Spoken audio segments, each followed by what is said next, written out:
You wanted the best. You've got the best podcast, the hottest podcast in the world. The Chris Voss Show, the preeminent podcast with guests so smart you may experience serious brain bleed. The CEOs, authors, thought leaders, visionaries, and motivators.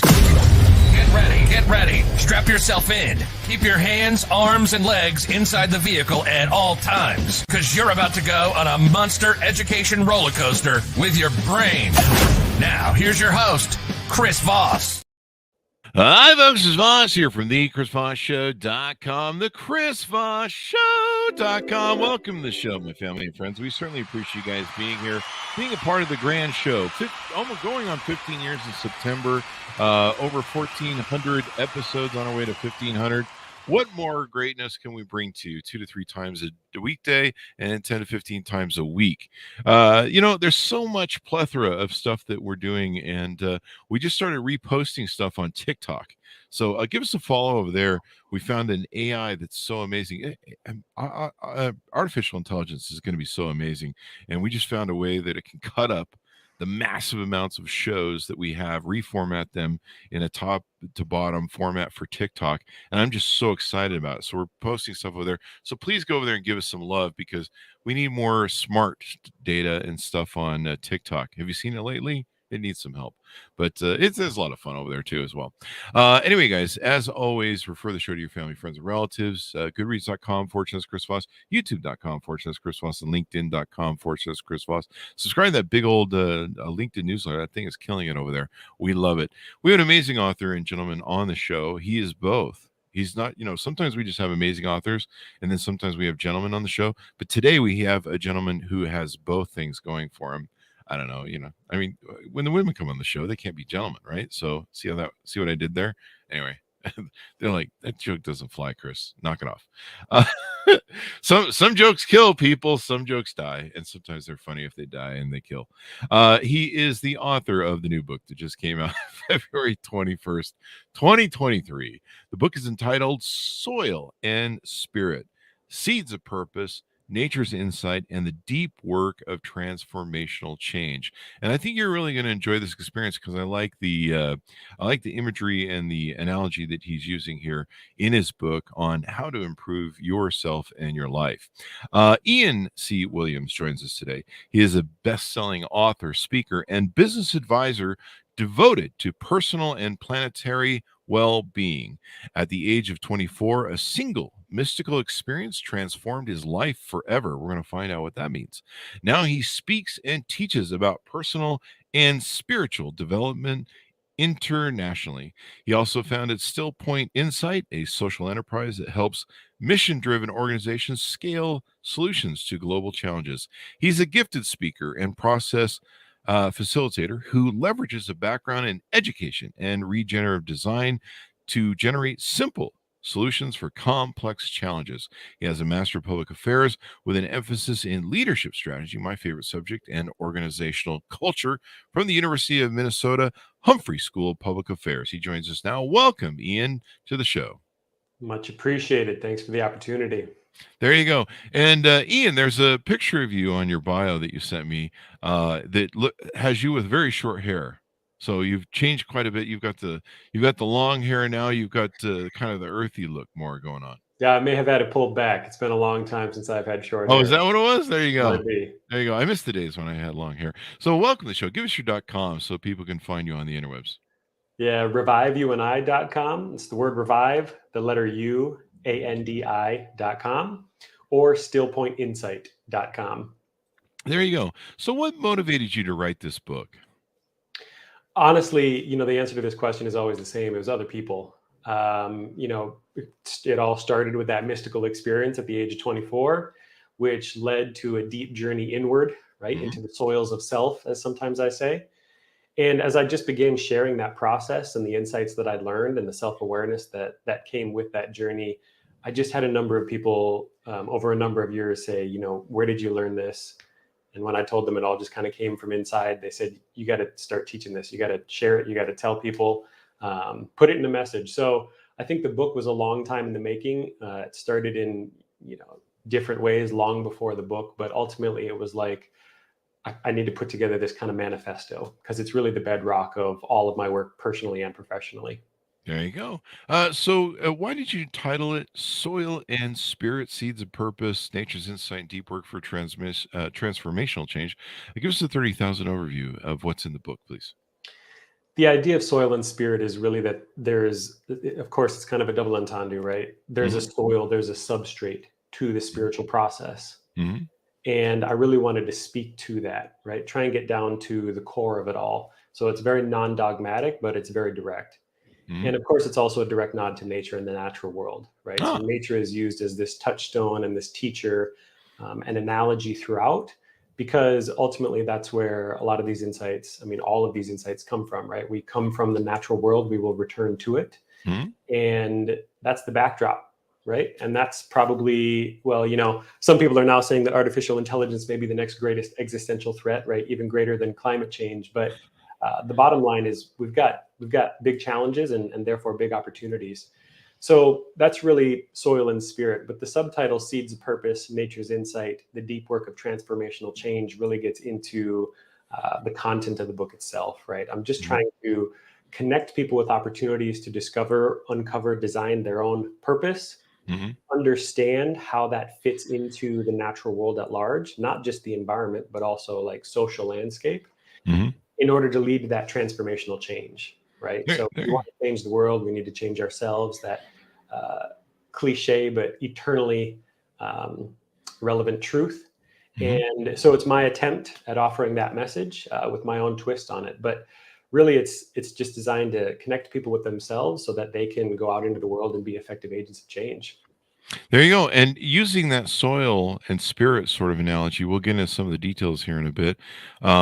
It really helps kind of paint a good picture. And then, of course, realizing we're natural beings. I think sometimes we get the feeling of immortalization where we think we're kind of above it all, and we're kind of really not. Last time I checked, because as you mentioned, we do return to the soil, body wise. People believe all sorts of things about what happens after, but technically, your body does stay here. Last time I checked, I haven't seen anybody rising out of graves yet, but there's still time. The zombie apocalypse, and all that. Tell us your origin story. There's this mystical experience you had when you were young. Lead us through your journey. How did you get here? Yeah, so it's a little bit. It's got two parts, and I'll start with a little bit of context. One is that I've got a history of 12 years of substance use. I'm coming up on 8 years sober now, but congratulations. Thank you very much. It happened during that 12-year period, probably about 10 years in. And along the road, I was, grappling with personal development and really trying to get out of substance use, but having a hard time doing so. And so I adopted a dog along the way because I thought that it would be an opportunity to, teach myself some responsibility, right? If I could take care of this other animal, then maybe I could learn to take care of myself. And your own animal. Yep. She she kind of, she fell into our lap. I was living with some guys in college, and we just kind of inherited her over the summer. And then our lease was up, and it was who's going to take her. So I took her. Fast forward 5 or 6 years that she was in our lives, and it was intimate and intense and wonderful and challenging and at times really painful.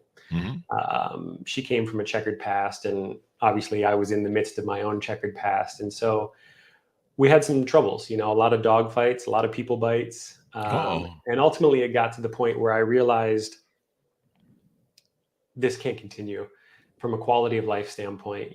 As a family, we had done everything we knew how to do. I grew up in a dog family to try and help her out, and it just wasn't changing. As I look back on it now, I think that's probably in large part because I wasn't changing. But point being, we had to take her to the vet and put her down early. We had to let her go. So she was probably only 6 or 7 at the time.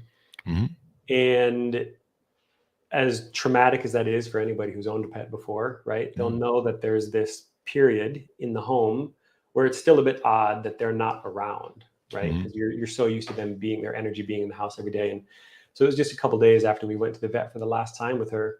And I was laying in bed awake, and I was staring at the ceiling, and I was thinking about some of the dreams that I'd been having. And I felt her nudge the door open, and I felt her walk into the room, and then she hopped up on the bed next to me.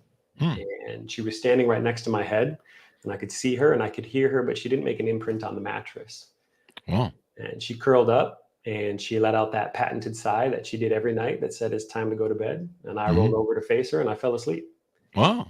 And I woke up the next morning and I was journaling about the experience as if it were a dream, because I thought it was a dream. And it was in the midst of that writing where I realized I was awake when that happened. Wow. And it was this totally transformational experience, right? I mean, it was totally beyond anything that I could comprehend logically, completely outside the realm of anything that I'd experienced spiritually. And it was a real change in trajectory. There you go. There you go. And did that help you reach a point where you wanted to get off of your addiction and things that you were doing? It was the beginning of the end. There you go. You know, I knew at that point that like emotional vulnerability just comes with that type of traumatic experience. Yeah. And it was part of what taught me, if I'm going to really figure out this addiction stuff, I need to learn how to embrace that emotional vulnerability, because There I'm you using substances to mask my emotional discomfort. go. Right. And so that started a familiarization process where I really started to lean into that emotional vulnerability and process at a deeper level. Why am I using? Asking those kind of existential questions about, you know, self and the nature of life and what I want to do with my life. And that ultimately led to my sobriety, which came a couple of years later. There you go. You know, it's a journey, it's a pathway. But sometimes it's those cathartic moments in life that are deeply challenging, and you know, many times they force us to grow. I mean, we really don't want to grow usually through cathartic stuff. I really don't want to experience, you know, some sort of thing that's going to force me to change. But sometimes we need these moments in life to become something better, or recognize things inside of ourselves. And so it sounds like you kind of crossed that paradigm there, and the threshold where you know, started your journey on doing more work and self-healing. You know, dogs are wonderful beings, very challenging, and my dogs made me a better human being. Well, I don't know if I've gotten worse. I might have gotten worse, but I think I'm a better human being overall. I think I'm better than I probably would have been if it hadn't been for my dogs. So let's get into some of the details of the book here. There's several analogies that you use that I really like. I think analogy is the proper word. I flunked second grade. There's 4 primary landscapes you talk about in your book on processing stuff. There's the internal, the social, external, and spiritual. Tell us a little bit about those and how those play in to how you help people deal with their issues. It really ties into, I mean, again, this is a lesson that comes from natural law, right? This law of interdependence. And I think one thing that we, particularly in the West, have a habit of doing is compartmentalizing. And so I wanted to take that concept of compartmentalization that, again, people are, at least here in the West, relatively familiar with, and structure the book in that way so that it was a little bit more manageable or linear, just in terms of the way that people move through the book, you know, contextually or cerebrally. So, but I think about them as these concentric circles: the internal landscape's at the center, the social landscape, the external landscape, the spiritual landscape. The idea is the further we move outside of ourselves, the more kind of ethereal the realms become, right? But also to suggest that at each one of those, within each one of those landscapes, at each one of those stops in the concentric circles or rungs, we have work to do, right? And we have responsibility to take as individuals in order to impact that specific landscape. So I think it's easy to draw the parallel, like you're responsible for what's happening in your internal landscape, but it becomes more and more abstract the further out we move, right? We have responsibilities in the social landscape, and responsibilities to the external landscape, the natural, the physical world, as well as responsibilities to that spiritual landscape. And so I really wanted to structure the book in that way to help people move through the text. But it's a big idea book, right? And it goes straight to the heart of the matter. It's for deep thinkers and big feelers. And so it's not pulling any punches, right? I mean, in the introduction, we start talking about the sixth mass extinction, because that's really what we're up against right now as a species. Oh yeah. So, here we are kind of starting at the 30,000 foot view, but then really trying to drill down into the tangible nitty gritty nuts and bolts of what can an individual do and how do they do that work. There you go. I like I think paradigm maybe might be the right, but I like the paradigms you use for this because it's kind of more an expansive view of the internal spirit of the being, the internal, social, external, and spiritual. You're talking about landscapes, charting a path, and et cetera, et cetera. And also recognizing that we're natural, we're part of a natural world because we do live in the universe. Last time I checked, some people are living in their own private Idaho, but that's another story. Uh, I love that analogy. How does this tie into what's going on in the world? I think there's a lot of skeptics of climate change and our environment that's going on. I mean, I certainly don't think anyone can dispute or should be disputing that we do pollute a lot. We seem to be a growing species. We're now 8 billion people, I think now. So we're growing very fast and rapidly fast. In fact, I think we hit the last billion faster than ever before. You look at stuff we just went on in Maui, Hawaii, where they had the mass burn down of the whole town. And just something that happened overnight with little to no warning. In fact, within an hour or two, we're seeing all these massive events. We're seeing huge heat things here. So, I mean, you can dispute, okay, well, maybe there isn't climate change or whatever. I know there's people out there that are going to say that, but you can't dispute there's some really wild stuff going on with our environment right now. And I think we're starting to see, some of the impact of what we've done with on the planet. And how do you merge that between our spiritual selves or our natural selves and trying to take better care of the environment? Because it has an effect on us. We saw that with COVID. We saw that with, the heat changes. It definitely has an impact of us. And probably, the heat sometimes affects your mental state lately. 100%. Yeah. This is really, it's a line that I wanted to walk, but not cross in the book. Mm-hmm. Right. So, there is a sentence in the book that's like something to the effect of, this book is not an attempt to convince you that climate change is real. Okay. Right. This phrase, like believing in science, is one that I pick a bone with, but regardless of one's opinions, right, about climate change, about AI, about any of these potential existential threats, Mm-hmm. the whole central narrative, the taproot of the book, is that we can address all of these things Mm-hmm. as individuals by doing one simple thing, which is self-actualization.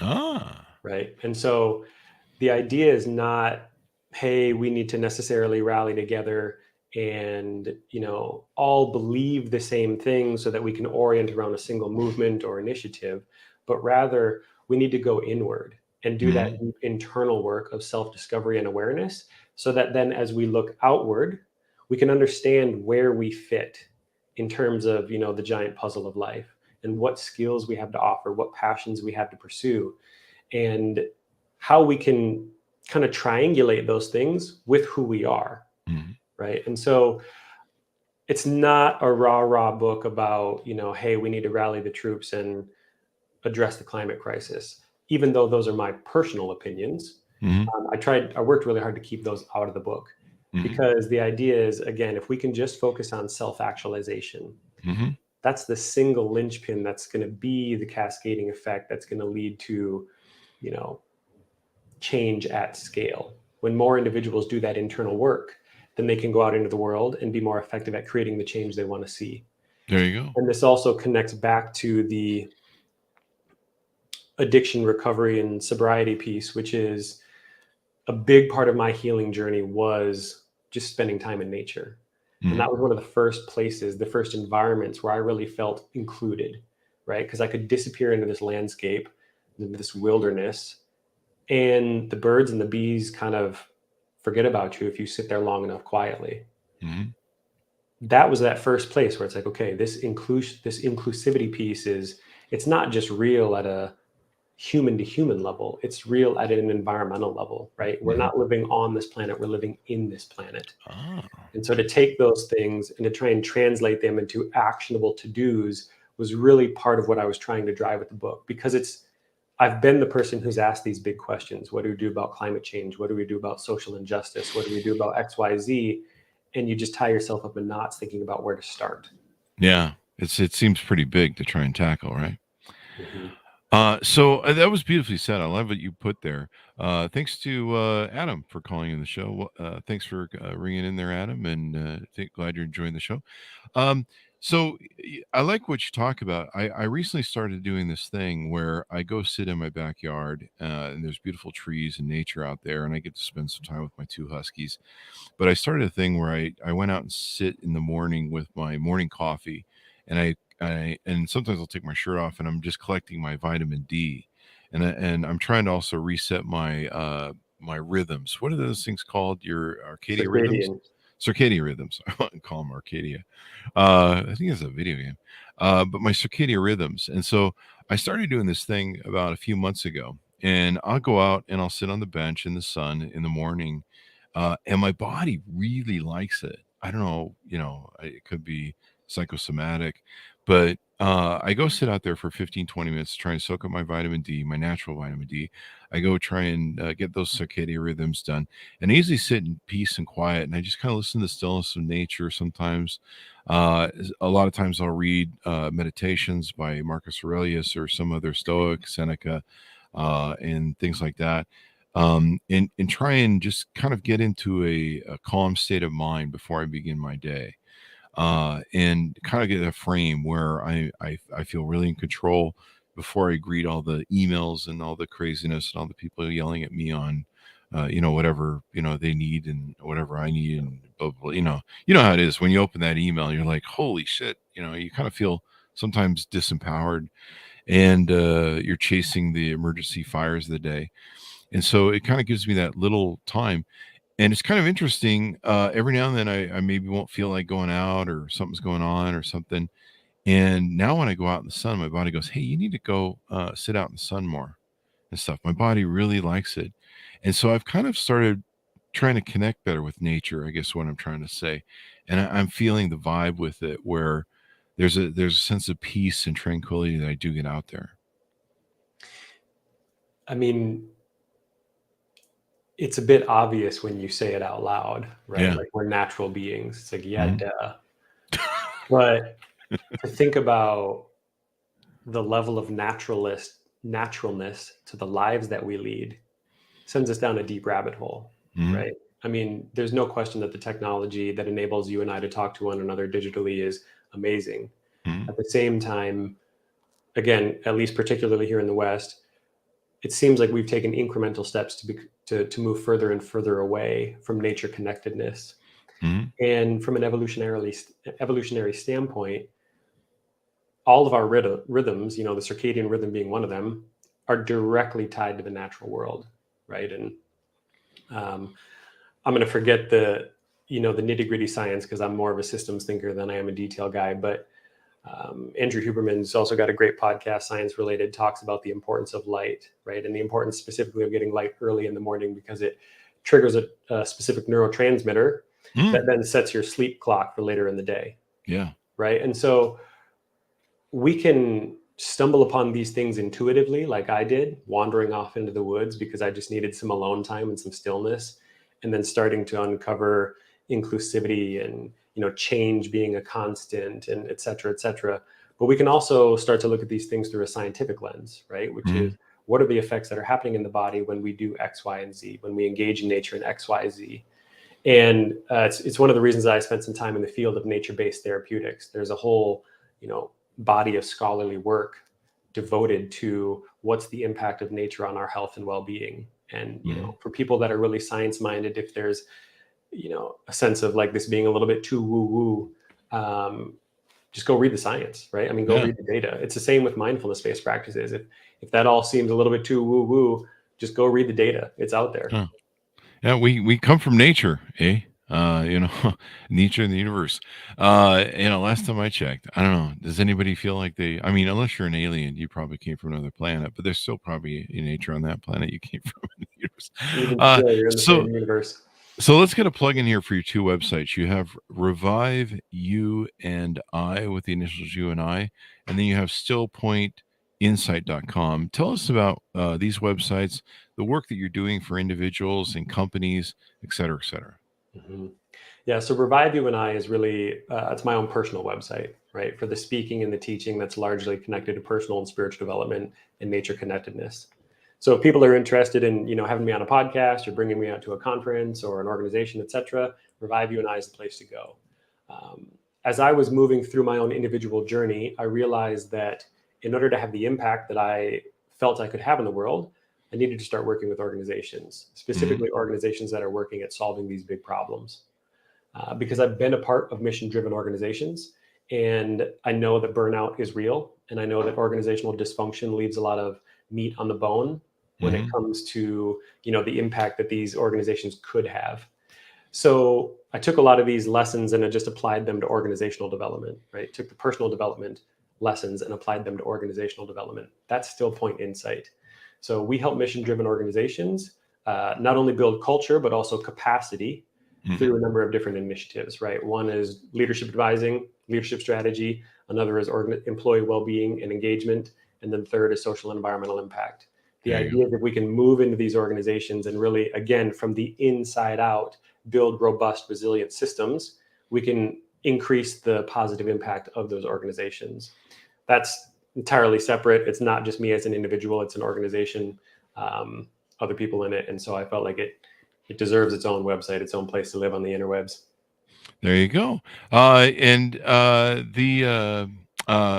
These are important factors. So do you find that you talked about leadership? Do you find that getting people better connected to themselves, to their nature and to nature, their nature and to nature? See what I did there? But Excellent. basically helps an organization run better, perform better, get better results? Absolutely. Right. I mean, again, I think there's a lot of, we tend to think of business as, some of us tend to think of business as like a hard science, Mhm. right? Certain inputs create certain outputs, and all the squishy stuff like organizational culture, employee well-being, we don't really need it, right? Mhm. And that's not what the data says at all, right? Some of the most successful companies in the world are because leaders have focused on personal development, and the organization at large has focused on organizational culture, workplace Mhm. well-being, and satisfaction, right? We are, again, and this ties back to natural law, we're social beings, we're social creatures. And though we, depending on your belief system, may be made in the eye of the divine, we also have the potential for flaw, right? And we're messy creatures. We're not perfect. And so putting those things in the context of an organization where we have a bunch of individuals trying to function as a singular organism, that can create roadblocks and challenges. So, I also want to put the caveat out here that when we use the term leaders, we're not just speaking specifically about people in positions of, traditional hierarchical power positions, the C-suite, the managers, etc.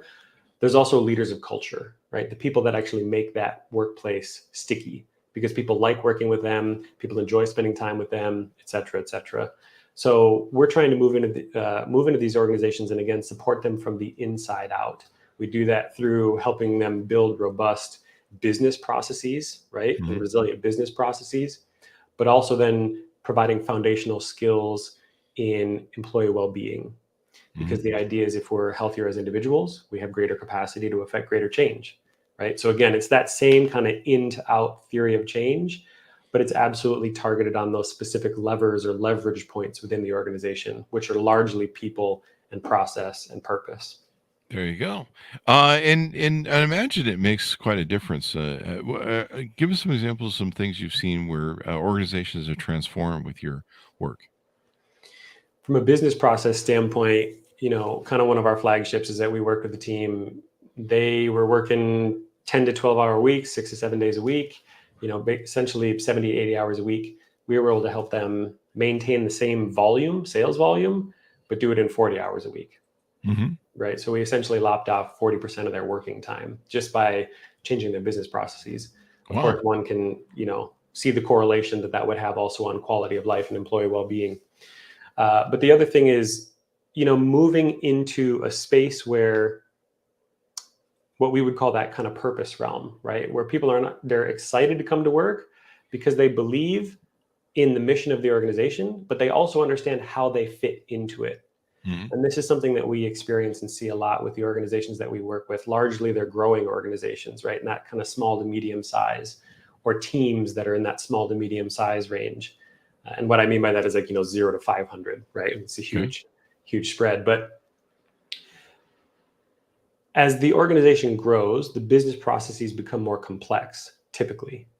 And it's easier then for people to not really understand how they fit into the greater cog of that wheel, right, of the organization. And so helping them identify what are the most important aspects of their job for business success, but what are the most aspects of their job? What are the most important aspects of the job for their personal well-being? Those are two separate processes, right? Mm-hmm. Knowing what's going to make you a high performer at work is different than knowing what's going to bring value to your life out of doing that work. Mm-hmm. And so we really try and focus a lot of our services there on that self-awareness component. And we're also just trying to standardize the process, right? So we typically run a 10-week module that comes in and delivers all of these essential skills. We call it our essentials program that focuses on process, people, and then eventually purpose to help them understand how they're part of that bigger change, right? And so we're often seeing increased workplace satisfaction, employee well-being, and engagement numbers are always going up.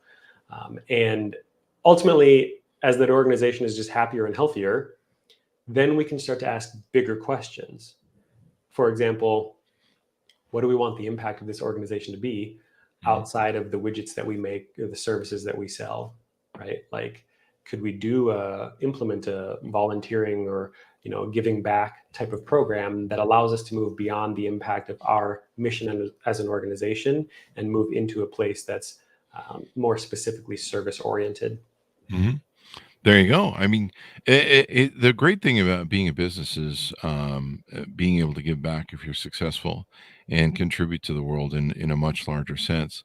And it teaches you a lot about gratitude and everything. And I like the concepts you deal with because I'm a big believer that we've kind of created this victim based society, this victimhood mindset society, where it's gotten to a point where it's victimhood competition on steroids, where everyone's trying to run around. And if you read the news or most personal news, it always starts with "I'm a victim of this" and whatever. And it's like there's some people running around trying to claim that they're bigger victims than other people, and I'm sure there are some that are, but it seems like it's this badge people want to wear. And so getting back to self-actualization, self-awareness, self-reliance, self-accountability is my favorite word the day of the years, decades now. It's a word that I think we should tattoo on everybody. Self-accountability. That could be you. I was just reading, I think it was some of Seneca that was talking about how you should look in the mirror first. It could have been that or Marcus Aurelius Meditations. But when you accuse other people of stuff, realize you're probably a hypocrite and you should, realize it's your thing. It looks like you really resonated with our good friend Adam for the show. Does he have any books? I'm soaking up this info. I think he came in a little late, so we posted a link to it and he's got it in his cart. So thank you. It's going in my cart for purchase now. Thank you, Adam. We really appreciate your support of the show and our authors. So you're resonating with people. They love the message. And I love the analogy that you used, of course, as well. In the end, when people buy your book, read your book, and go through your services, do you do individual coaching, I guess, too, as well?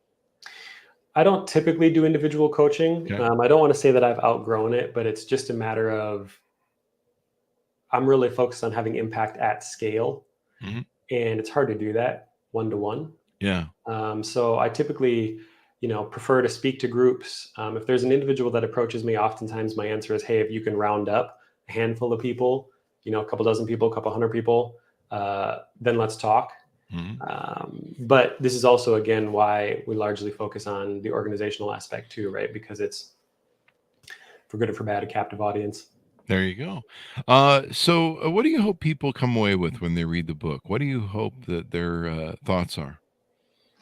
I think this is actually a good segue to go back to your comments about the victim stuff and self accountability, right? Hmm. I think the roots of that cultural phenomena are connected directly to the Western paradigm of individualism, Mm. right? Because if we perceive ourselves as separate from the rest of the world, then what that essentially means is that the world is happening to us, life is happening to us, Ah. right, as opposed to for us. And that separateness then creates a whole understanding about the way that we move through the world that impacts the way that we show up in it. Hmm. And, if I could leave the readers, the listeners with one thing, it's this idea that, the book, the work, all of our work is trying to drive the individual to the paradoxical truth that focusing on self will bring them to the reality of non-self, right? And so this is a very like Eastern spiritual philosophy concept, but by non-self I simply mean responsibility to the greater whole, Hmm. right? And by studying the internal landscape, we can understand what we have to offer the greater whole. And those things are not mutually exclusive. It's a two-way street. It's a Venn diagram, right? And we have a responsibility not only to ourselves, but we also have a responsibility to the commons. And so that's really what the book is trying to do, right? Is to guide the reader toward that inward journey into the soils of self. But Hmm. ultimately, as we move through the different sections of the book, get them to start thinking about how those things can be reflected outward. And it's the same thing with the organizations, right? Let's start high level, let's move down into the weeds, and then let's make our way back up or Hmm. out to think about what's that greater impact, right? And Yeah. that is it's a tricky, messy, sticky process. But to come back to your comments about self accountability, it's important that we do that work. Definitely, definitely, and I like how you give people the visual nature of Earth and getting out of the weeds, and all these different analogies that can help people kind of get through it. Because when people are like, "Hey, you got to change," you're like, "I don't know, what does this look like?" And having the imagery that you can associate with it really helps make it work. So, what's the best way for individuals that are interested in working with you to reach out to you, et cetera, et cetera? Either one of those websites will get you to me. If you want to reach me directly for podcasts or speaking engagements, Revive You and I is the place to go.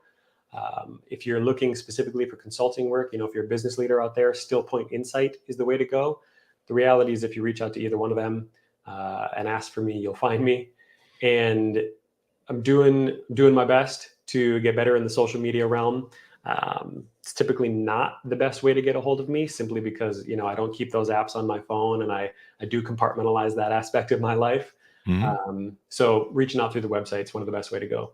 There you go. It's been wonderful to have you on, Ian. You made me rethink kind of how I deal with nature, and I'll be thinking probably a lot of what we talked about here today when I go out and sit in my morning coffee and my vitamin D. I really recommend it for everybody. It's really a peaceful way to start the day, and getting away from the beeps and blips. And then when I come into my office, I just kind of sit down. I feel more in command of my life, and I feel like I've centered.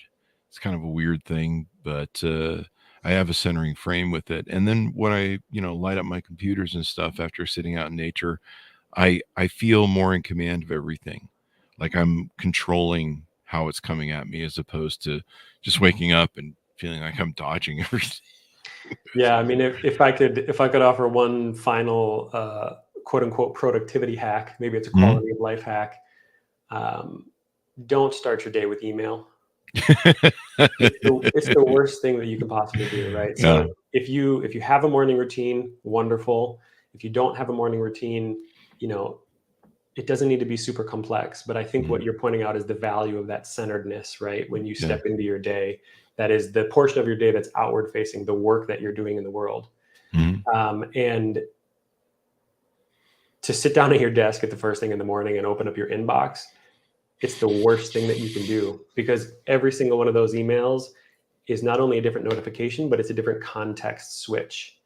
And that has a huge load bearing capacity on the brain, right? So if you sit down and you're like, man, by 10 a.m., I just feel like my brain is a scrambled egg. It's because it is. It's because you've context switched so many times in that first hour, right? Mm-hmm. So I always recommend to people, and this is some of the work that we do with organizations at scale, getting them to think about this laterally across departments, across teams. When you show up to work, what's the most important part of your job? What's that deep work that you should be doing? Focus on that first and eliminate the distractions. The emails can wait.